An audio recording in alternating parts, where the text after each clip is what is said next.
The world before the flood can be represented like this. We have a pristine world of beauty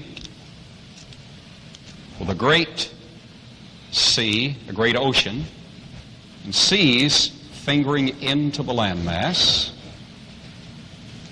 And that world was surrounded by a firmament canopy. That canopy of water was approximately 11 miles above the earth.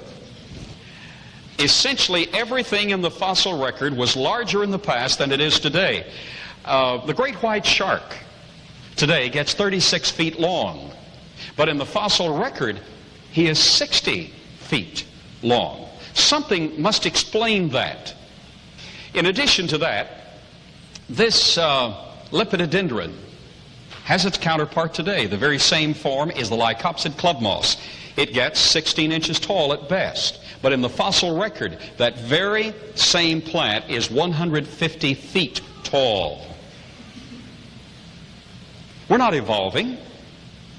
We've lost something in the process, or lost the conditions that would permit the full expression of the life form. Did you get that? We are building a context at Glen Rose for the first time in history called the hyperbaric biosphere. And in that biosphere, we're going to be having 2.18 atmospheres of pressure. That's what the best of our research shows.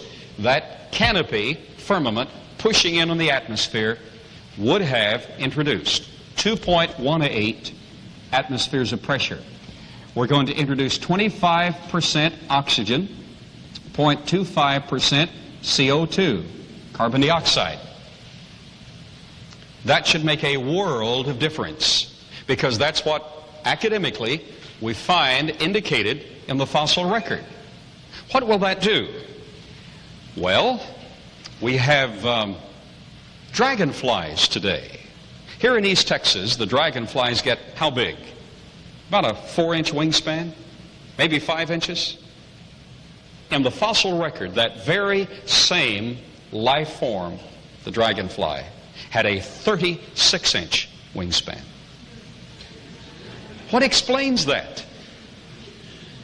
The evolutionary concept cannot really explain that, because if the processes with increased energy, which I'll address in the next lecture, with increased complexity, is causing the forms to accelerate in complexity, they certainly should accelerate in dexterity and size. Well, that's not the case. We find they were bigger in the past.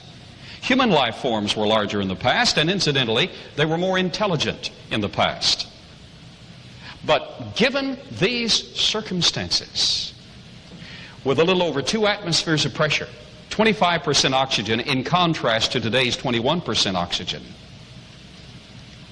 the brain, from conception on, would be hyperoxygenated. Not to the point of toxicity. This is the perfect level, a little over 2 atmospheres of pressure, 25% oxygen. In the fetal formation of the brain, it would be enlarged to begin with. The cellular structure would be fed and nurtured from before the child was born. Then you would live in a context where your brain would be totally fed in all its capacity with oxygen. That means that every person sitting in this audience, if you were to live under these conditions and having been born under those conditions, would put Albert Einstein to shame in your intellectual capacity. You have that capacity. Why don't you use it? Well, we really can't to our fullest capacity.